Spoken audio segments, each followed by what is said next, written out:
ಅಹಮದಾಬಾದ್ನಲ್ಲಿ ಭಾರತ ಮತ್ತು ನ್ಯೂಜಿಲೆಂಡ್ ತಂಡಗಳ ನಡುವಿನ ಫೈನಲ್ ಪಂದ್ಯದಲ್ಲಿ ಟೀಂ ಇಂಡಿಯಾದ ಒಂದು ಬೆಂಕಿ ಬ್ಯಾಟಿಂಗ್ ಪ್ರದರ್ಶನಕ್ಕೆ ನ್ಯೂಜಿಲೆಂಡ್ ತಂಡ ಧೂಳಿಪಟವಾಗಿದೆ. ಫೈನಲ್ ಪಂದ್ಯದಲ್ಲಿ ಟೀಂ ಇಂಡಿಯಾದ ಪರವಾಗಿ ಸಂಜು ಸ್ಯಾಮ್ಸನ್, ಅಭಿಷೇಕ್ ಶರ್ಮಾ ಮತ್ತು ಇಶಾನ್ ಕಿಶನ್ ಒಂದು ಭರ್ಜರಿಯಾದಂತಹ ಬ್ಯಾಟಿಂಗ್ ಪ್ರದರ್ಶನವನ್ನು ತೋರಿದರು.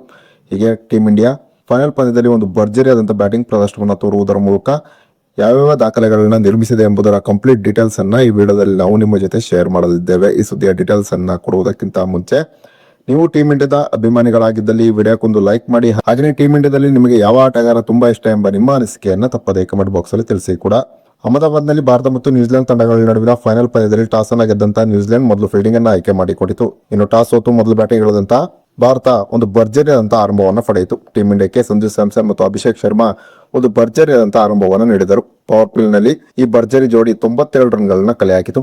ಈ ಬಾರಿಯ ಟಿ20 ವರ್ಲ್ಡ್ ಕಪ್ ನಲ್ಲಿ ಅಭಿಷೇಕ್ ಶರ್ಮಾ ಒಂದು ಉತ್ತಮವಾದ ಫಾರ್ಮ್ ಅಲ್ಲಿ ಇರಲಿಲ್ಲ. ಆದರೆ ಫೈನಲ್ ಪಂದ್ಯದಲ್ಲಿ ಅಭಿಷೇಕ್ ಶರ್ಮಾ ನಿಜಕ್ಕೂ ಕೂಡ ಒಂದು ಅಬ್ಬರವಾದಂತಹ ಬ್ಯಾಟಿಂಗ್ ಪ್ರದರ್ಶನವನ್ನು ತೋರುವುದರ ಮೂಲಕ ಮಿಂಚಿದರು.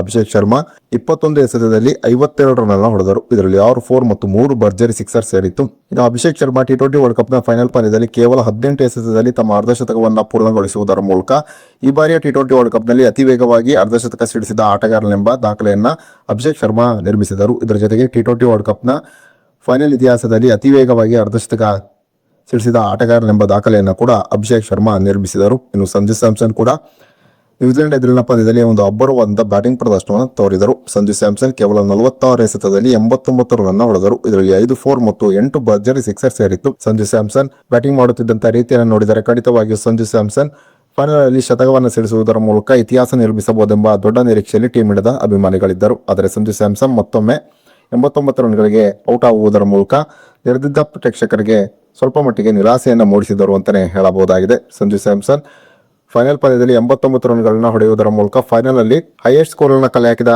ಬ್ಯಾಟ್ಸ್ಮನ್ ಎಂಬ ದಾಖಲೆಯನ್ನ ಸಂಜು ಸ್ಯಾಮ್ಸನ್ ನಿರ್ಮಿಸಿದರು. ಇನ್ನು ಟೀಂ ಇಂಡಿಯಾದ ಪರವಾಗಿ ಫೈನಲ್ ಅಲ್ಲಿ 3ನೇ ಕ್ರಮಾಂಕದಲ್ಲಿ ಬ್ಯಾಟಿಂಗ್ ಮಾಡಲು ಬಂದಂತಹ ಇಶಾನ್ ಕಿಶನ್ ಕೂಡ ಒಂದು ಸ್ಫೋಟಕವಾದಂತಹ ಬ್ಯಾಟಿಂಗ್ ಪ್ರದರ್ಶನ ತೋರಿದರು. ಇಶಾನ್ ಕಿಶನ್ ಕೇವಲ 23 ಎಸೆತದಲ್ಲಿ ತಮ್ಮ ಅರ್ಧಶತಕವನ್ನ ಪೂರ್ಣಗೊಳಿಸಿದರು. ಇಶಾನ್ ಕಿಶನ್ ಫೈನಲ್ ಪಂದ್ಯದಲ್ಲಿ 25 ಎಸೆತದಲ್ಲಿ 54 ರನ್ ಅನ್ನು ಹೊಡೆದರು. ಇದರಲ್ಲಿ 4 4 ಮತ್ತು 4 ಭರ್ಜರಿ ಸಿಕ್ಸರ್ ಸೇರಿತ್ತು.